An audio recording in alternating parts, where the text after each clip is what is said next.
Jake Morrison pressed his face against the cold metal of the observation window and felt his heart stop.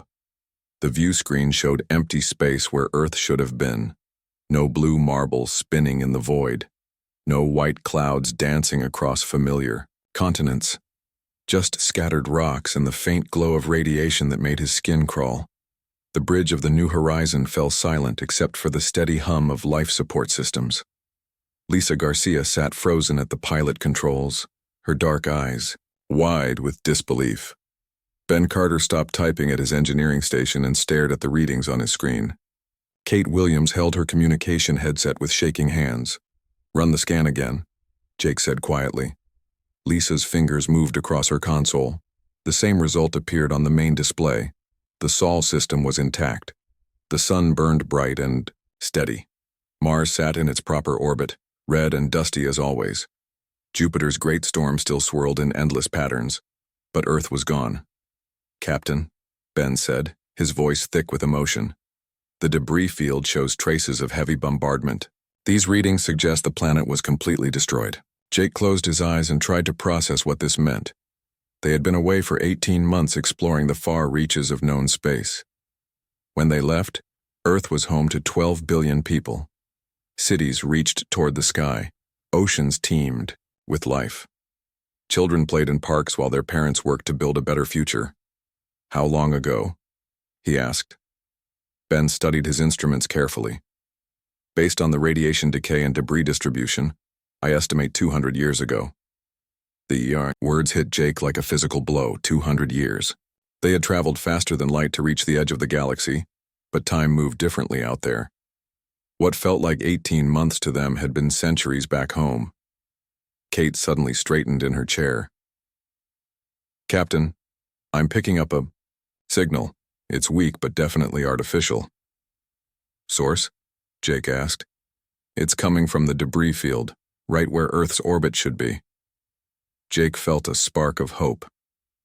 "Put it through the speakers." Static filled the bridge for several seconds. Then a voice emerged from the noise, speaking in clear English. The recording was old and filled with interference, but the words were unmistakable. "This is Admiral Ryan Torres of the Earth Defense Force. If you are hearing this message, then you are likely one of the few human ships that escaped the purge.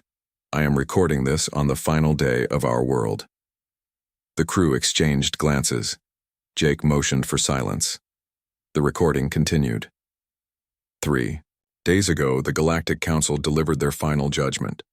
Humanity has been classified as a threat to galactic stability. Our rapid technological advancement and refusal to submit to their authority structures has sealed our fate. Even now, their ships gather in Earth's orbit. Jake gripped the back of Lisa's chair.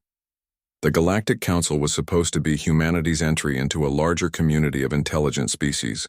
First contact had been made just before the New Horizon departed on its mission. We fought as best we could, but their numbers were too great. Our colonies in nearby systems have already fallen silent.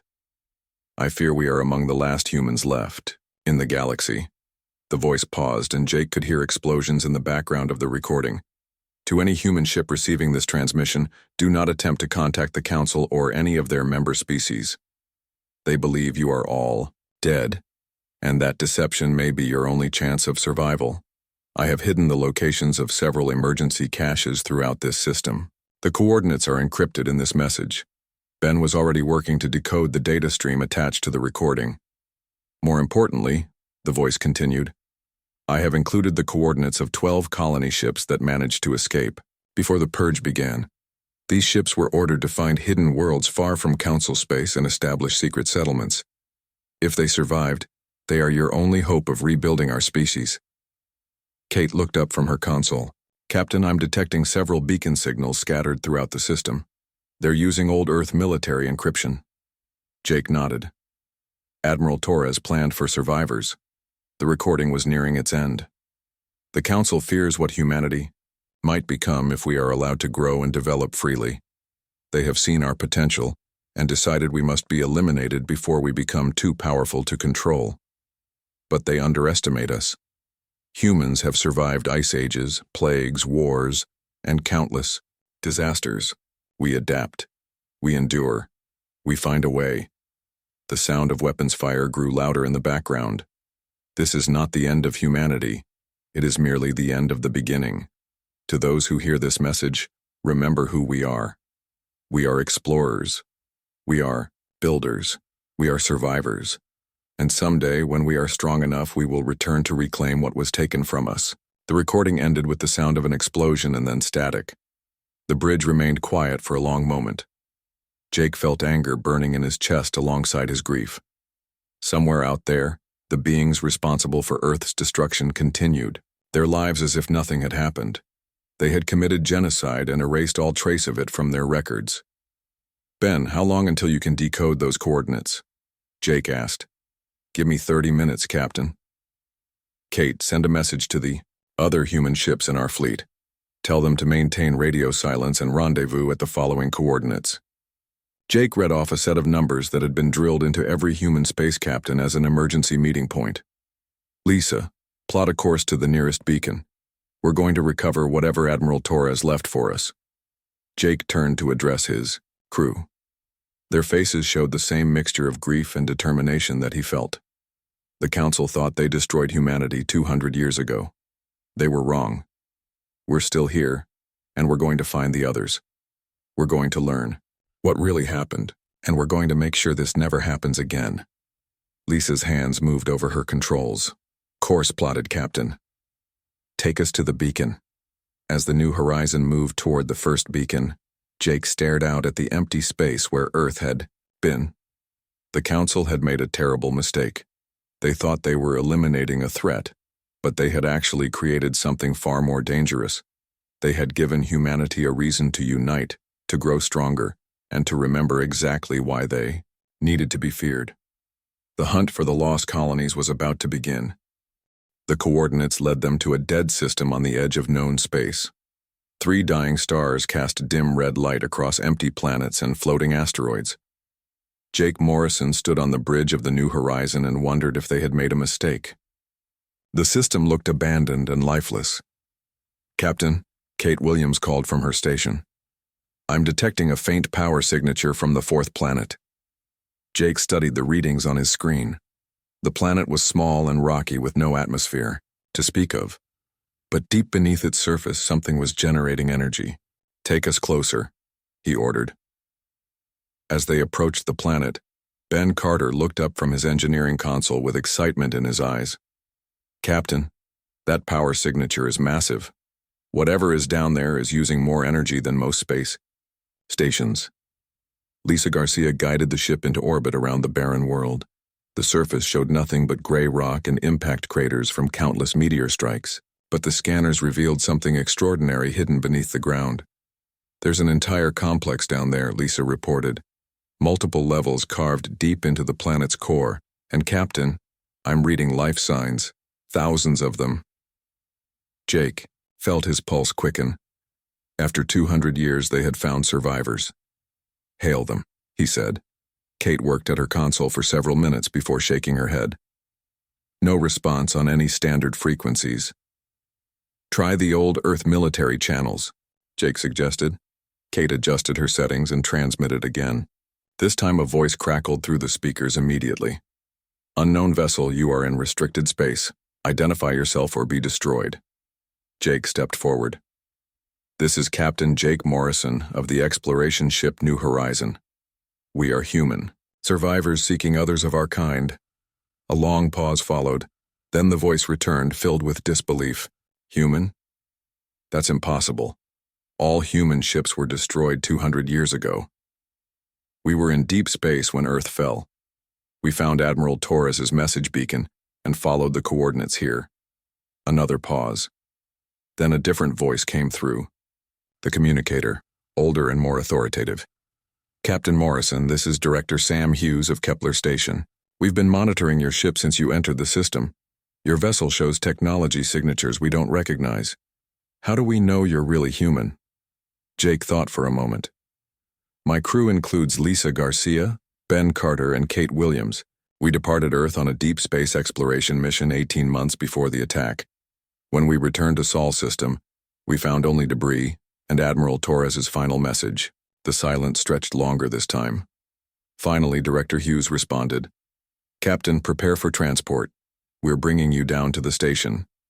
Come armed if it makes you feel safer, but know that if you mean harm to our people, you will not leave this planet alive. Minutes later, Jake and his crew materialized in a transport chamber unlike anything they had seen before.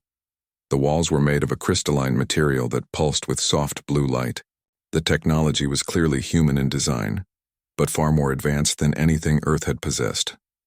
Director Hughes waited for them in the chamber. He was a tall man with gray hair and intelligent eyes that seemed to weigh everything he saw. Beside him stood a woman with short black hair who carried herself like a soldier. I'm Maria Santos, the woman said, head of security. Before we go any further, I need to verify your identities. She produced a small device that scanned each of them with harmless energy beams. After a few moments, the device chimed and displayed their genetic profiles. They're human, she confirmed. No doubt about it. Director Hughes stepped forward and extended his hand. Welcome to Kepler Station, Captain Morrison. You have no idea how good it is to see new faces from the outside. As they walked through the station corridors, Jake was amazed by what he saw. The underground complex was vast, with multiple levels connected by transport tubes and moving walkways. Hydroponic gardens provided fresh food while advanced manufacturing centers produced everything the colony needed to survive. How many people live here, he asked. 47,000, Hughes replied. We started with just 3,000 refugees when we first arrived. The rest were born here over the past 2 centuries. They entered a large meeting room where several other colony leaders waited. Hughes introduced them as Chris Taylor, the head of mining operations, Amy Rodriguez, the chief engineer, and Dr. Paul Henderson, who served as the colony's historian.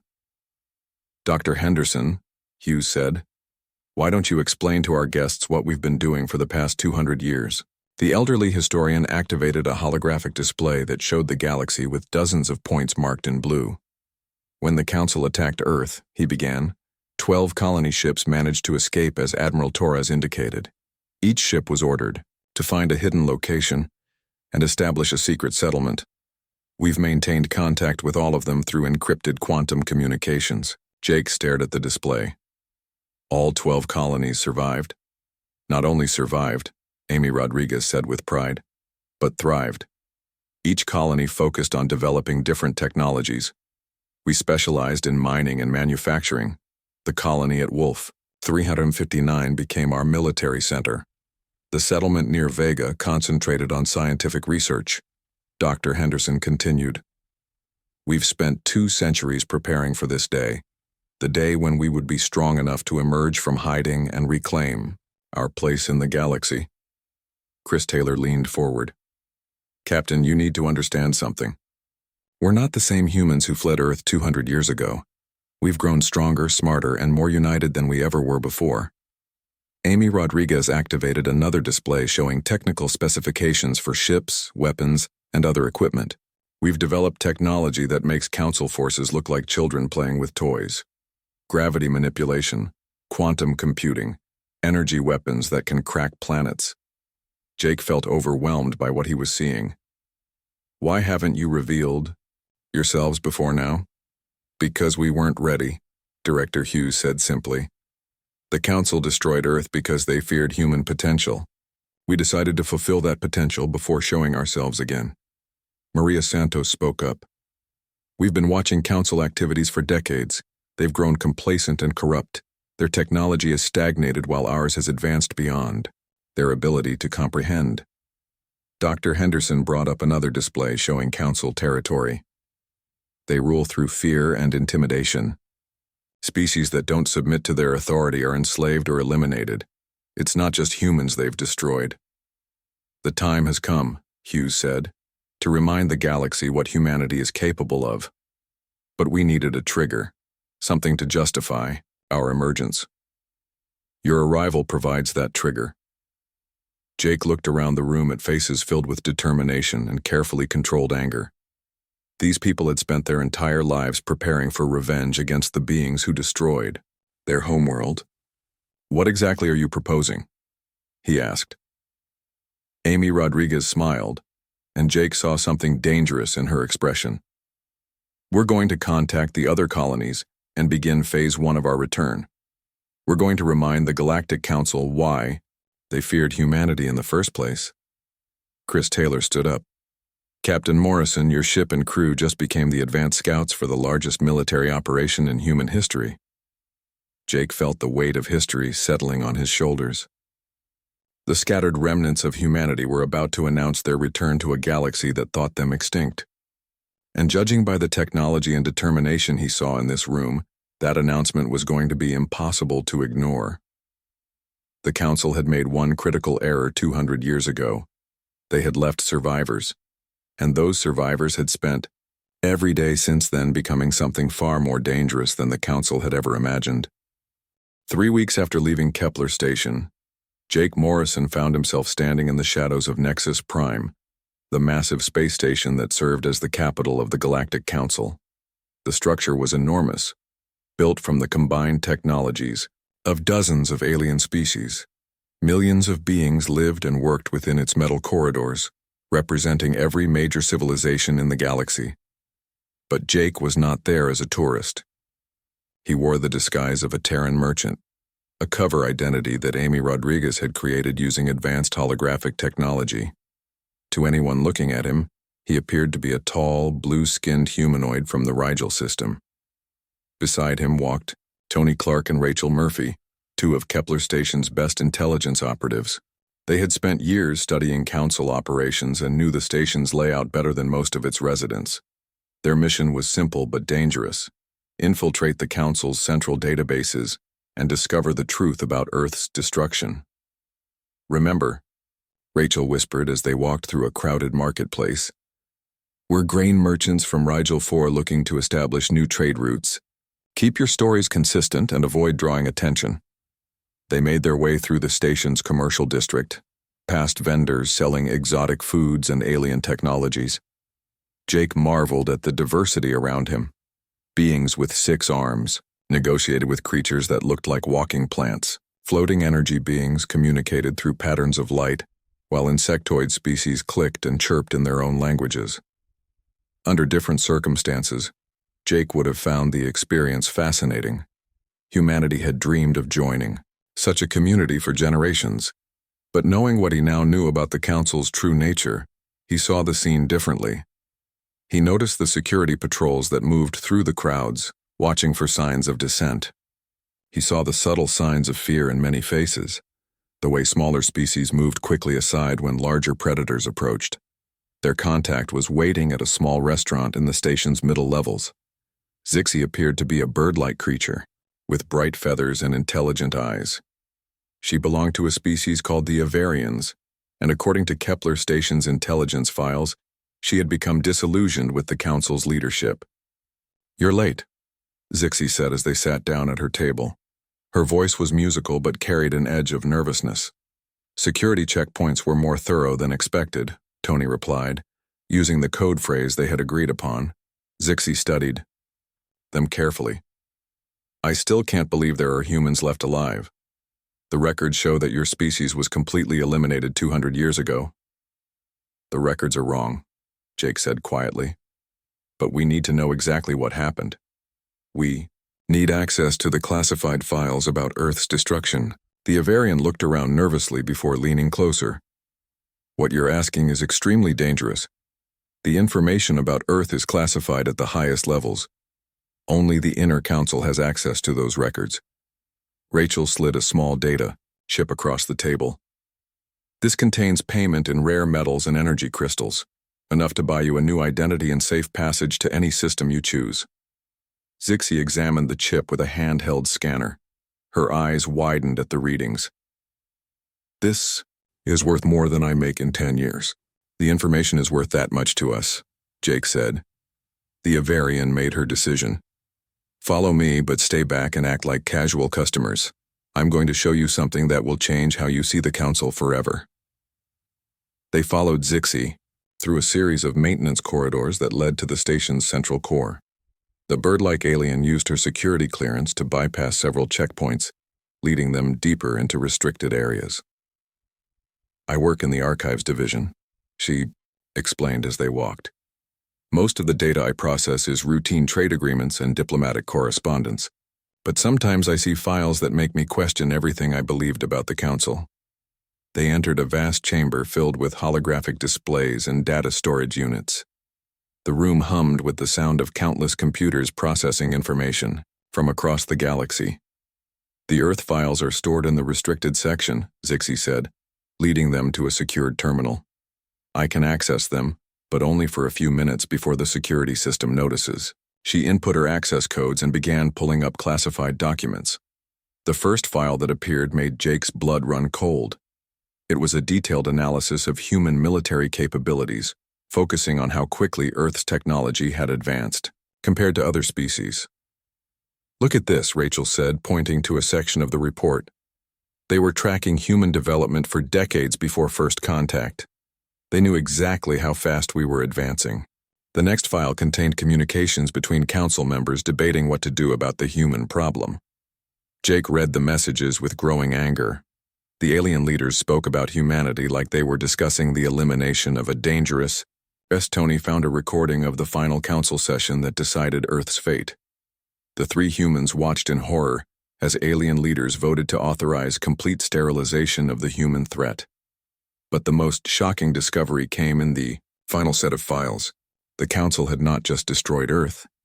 They had systematically eliminated dozens of other species over the past 1,000 years, always using the same justification: preventing potential threats to galactic stability. They're not peacekeepers, Jake whispered. They're genocidal tyrants. Zixi nodded sadly. The Council is controlled by an ancient species called the Drachnari. They've been manipulating galactic politics for millennia, ensuring that no other species becomes powerful enough to challenge their authority. Rachel was copying files to her portable storage device as quickly as possible. How many species have they destroyed? 43 that I know of, Zixi replied. Probably more that were eliminated before proper records were kept. An alarm suddenly began sounding throughout the chamber.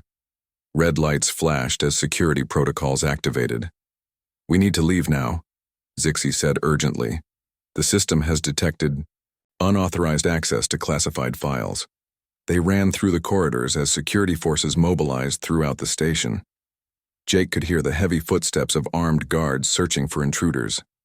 Zixi led them through emergency passages and service tunnels, using her knowledge of the station's layout to avoid the main security sweeps. They barely made it back to the commercial district before the lockdown began. Every entrance and exit was sealed as Council security forces initiated a station-wide search. This is bad, Tony said as they hid in the crowd at a busy cafe. They'll scan everyone on the station until they find us. Rachel checked her storage device. It was worth it. We have everything we need to expose the Council's crimes. Jake watched the security patrols moving through the marketplace, questioning vendors and checking identification documents. Soon they would reach their location and discover that 3 supposed grain merchants were actually human infiltrators. But as he sat there waiting for capture, Jake felt something unexpected: relief. For 200 years, humanity had believed they were the only victims of Council aggression. Now they knew the truth. The galaxy was filled with species who had suffered under Council oppression. Some had been destroyed like Earth, while others lived in constant fear of meeting the same fate. We're not alone, he said quietly. Rachel looked at him with confusion. What do you mean? We're not the only ones who want to see the Council fall. Every species they've oppressed, everyone who lives in fear of their judgment, they're all potential allies. Tony smiled grimly. You're thinking about starting a rebellion. I'm thinking about finishing one, Jake replied. The Council destroyed Earth because they feared what humanity might become. It's time to show them their fears were justified. The security patrol was getting closer, but Jake no longer felt afraid. The data they had stolen would change everything. When the other human colonies learned about the Council's true nature, when they understood that Earth was just one victim in a campaign of galactic oppression that had lasted for centuries, the scattered survivors would unite with a purpose that went beyond simple revenge. They would become the spark that ignited a galaxy-wide revolution against tyranny. The message went out simultaneously from 13 hidden locations across the galaxy. After 2 centuries of careful preparation and patient waiting, humanity announced its return to the stars. Jake Morrison stood on the bridge of the New Horizon and watched the tactical display as human ships emerged from hyperspace in dozens of star systems. Each colony had contributed vessels to the coordinated reveal, and the combined fleet represented technology that the Galaxy Council had never seen before. Kepler Station reports all mining ships are in position, Kate Williams announced from her communication station. Wolf 359 military base has deployed their battle fleet. The research stations at Vega and Centauri have launched their advanced scouts. Lisa Garcia monitored the navigation systems that coordinated the massive operation. All colonies are maintaining synchronized emergence protocols. The Council won't be able to ignore this. Ben Carter studied the readouts from human ships across known space. Captain, the technology integration is working perfectly.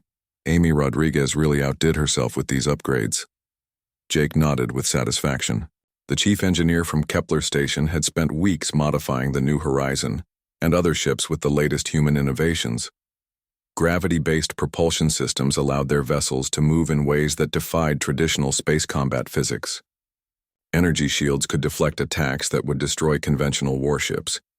Weapon systems had been designed specifically to counter Council defensive measures, but the real breakthrough was in coordination and communication. 2 centuries of isolation had taught the scattered human colonies to work together despite vast distances. Quantum communication networks allowed instant coordination across the galaxy, while shared databases meant that every human ship had access to the combined knowledge of all 13 colonies. Captain, Rachel Murphy called from the intelligence station. We're receiving first contact responses from Council forces. They seem completely surprised by our emergence. Jake smiled grimly. Put the nearest Council fleet on screen. The main display showed a formation of alien warships that had been patrolling a trade route near the Vega colony. The vessels were large and imposing, designed to intimidate rather than fight. For centuries, the Council had ruled through fear and overwhelming numbers rather than superior technology. Open a communication channel, Jake ordered. The screen filled with the image of a reptilian being wearing elaborate Council insignia. The creature's eyes showed confusion and growing alarm as it studied the human ships surrounding its fleet. I am Commander Sethak of the Council Enforcement Division, the alien said. You are operating unregistered vessels in Council space. Identify yourselves immediately. Jake stepped forward so his image would be clearly visible. I am Captain Jake Morrison of the human exploration vessel New Horizon. We are representatives of the surviving human colonies, returning to reclaim our place in galactic civilization. The reptilian commander's expression changed from confusion to shock. That's impossible. The human species was eliminated 200 years ago. There are no survivors. Your records are incomplete, Jake replied calmly. 13 human colonies survived the Council's attempted genocide. We have spent the past 2 centuries growing stronger and preparing for this moment. Other communication channels opened across the galaxy as similar conversations took place between human ships and confused Council forces. Commander Alex Morgan, from Wolf 359, was broadcasting from a military dreadnought that dwarfed the Council ships around it. Dr. Nancy Foster transmitted from a research vessel that seemed to bend space around itself. Admiral Susan Blake commanded a fleet of warships that moved through space like sharks through water. The Council forces were completely unprepared for what they were seeing. Their intelligence services had assured them that humanity was extinct. Their military doctrine assumed technological superiority over any potential enemies, but the human ships demonstrated capabilities that made Council technology look primitive by comparison. This is Admiral Blake of the Proxima Fleet, came a voice over the fleet communication network. Council forces in Sector 7 are requesting reinforcements. Their lead ship is demanding that we submit to inspection and registration. Jake laughed. Tell them we'll be happy to inspect their ships instead. Across the galaxy, human colonies that had been hidden for centuries revealed themselves simultaneously. Mining operations that had been disguised as asteroid facilities suddenly showed their true scale and purpose. Research stations emerged from hidden locations in nebulae and dead systems. military bases that had been built inside hollow planets, activated powerful defensive systems. But the humans were not simply announcing their presence. They were demonstrating their capabilities. Nick Cooper's revolutionary gravity propulsion system allowed human ships to perform maneuvers that violated everything the Council knew about space combat. Vessels could change direction instantly, accelerate to incredible speeds without inertia effects, and even phase through solid matter for short periods. Carly Johnson's engineering teams had developed energy weapons that could overload Council shield systems in seconds. More importantly, they had created non-lethal suppression technologies that could disable enemy ships without destroying them.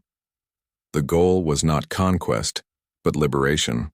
"Captain," Tony Clark reported from the tactical station, "we're receiving surrender requests from Council forces in multiple sectors. Their commanders are asking for terms." Jake studied the galaxy-wide tactical display. Human ships had appeared in over 50 star systems simultaneously, completely surrounding major Council military installations and administrative centers. The coordinated emergence had been so perfectly timed that Council forces had no chance to mount an organized response. "Tell them we accept their surrender," Jake said, "but make it clear that we're not here to replace the Council's tyranny with our own. We're here to end tyranny entirely." The real surprise came when other species began joining the human fleet. On the outer rim of Council space, the Volthari had been fighting a losing war against Council expansion for decades. When human ships appeared in their territory, the insectoid warriors immediately requested alliance. In the spiral arm sectors, nomadic fleets that had been driven from their home worlds by Council reorganization emerged from hiding to support the human offensive. The crystal-based Silicate Collective, whose civilization had been nearly destroyed by Council mining operations, contributed their advanced shielding technology to the growing alliance.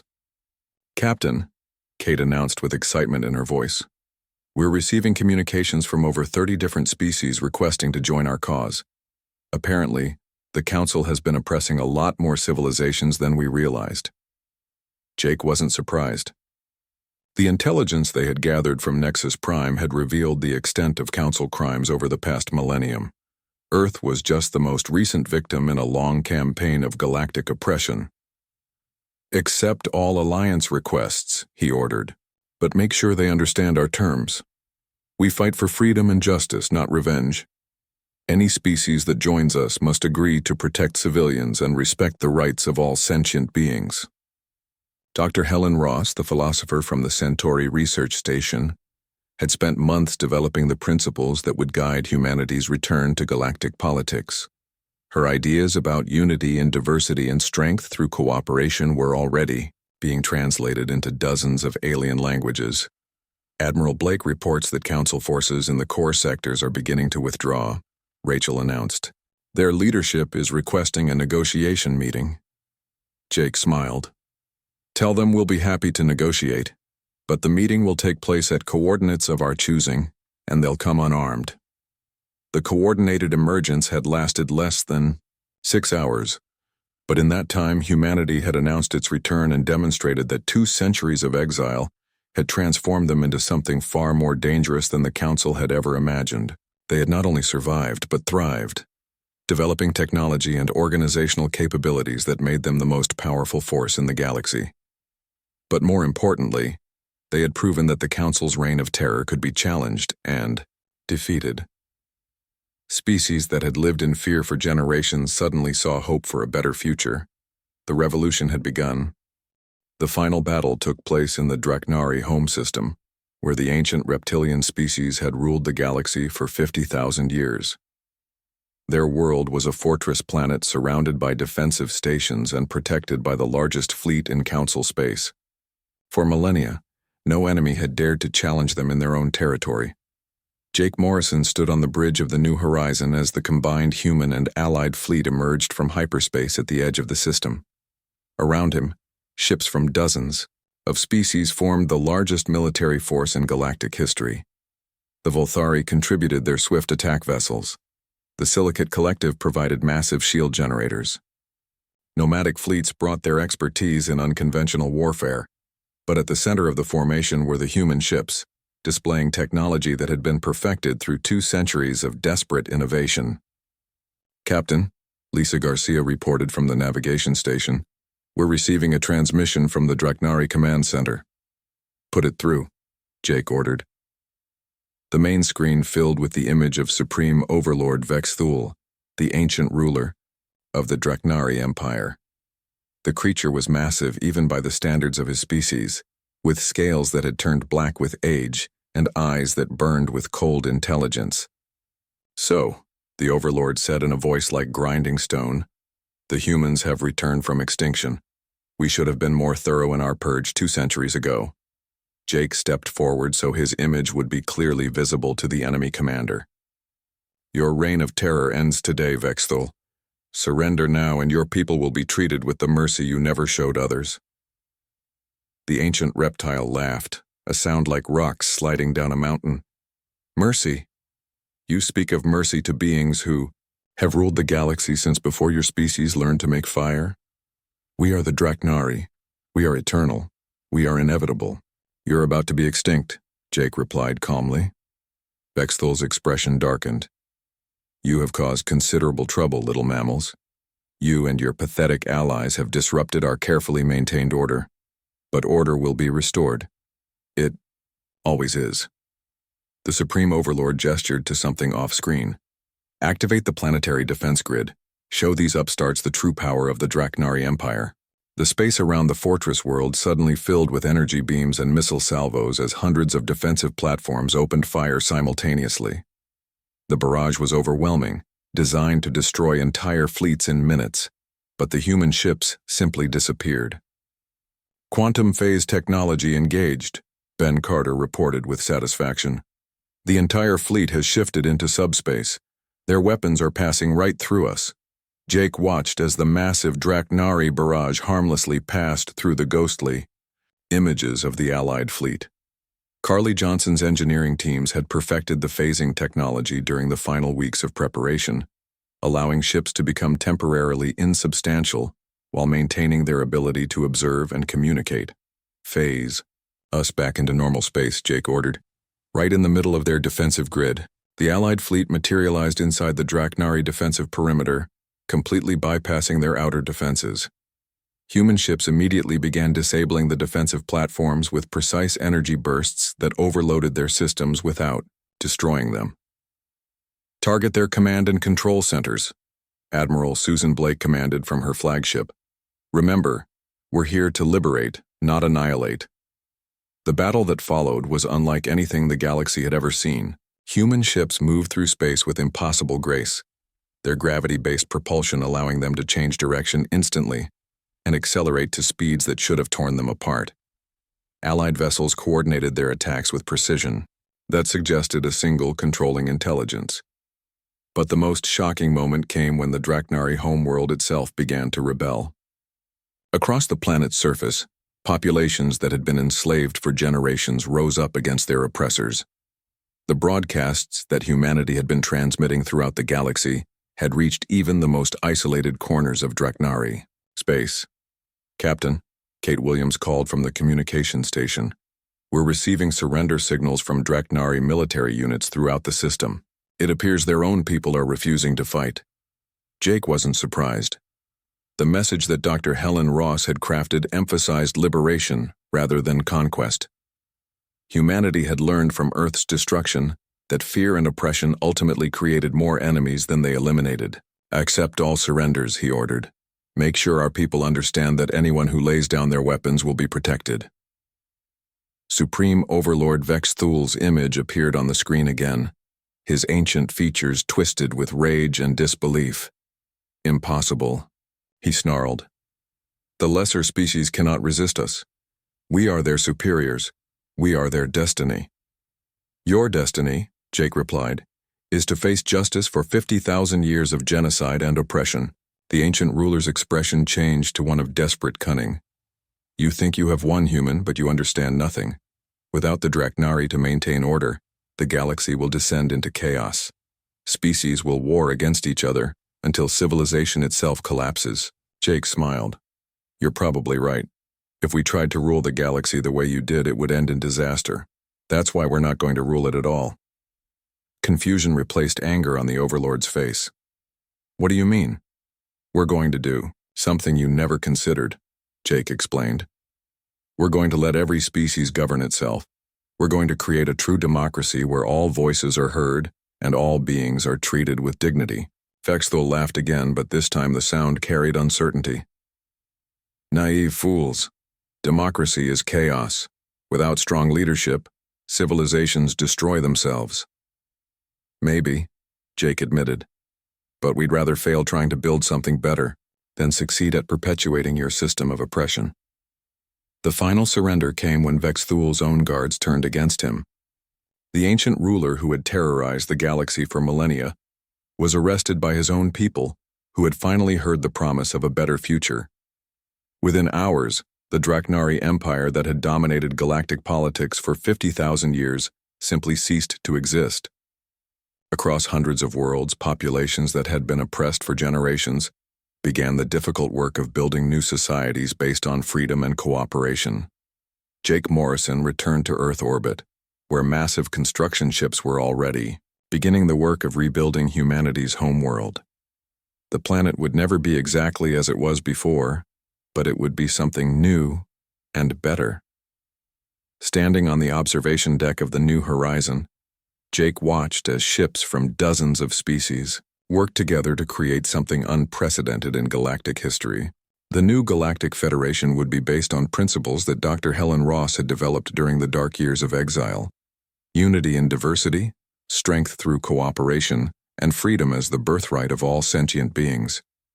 "Captain, Kate," Williams said, joining him at the observation window. "We're receiving reports from the Outer Rim. The last of the Draknari loyalist forces have surrendered. The galaxy is officially free." Jake nodded, feeling a mixture of satisfaction and sadness. Earth was being reborn, but the billions who had died in its destruction would never see this moment. "What happens now?" Kate asked.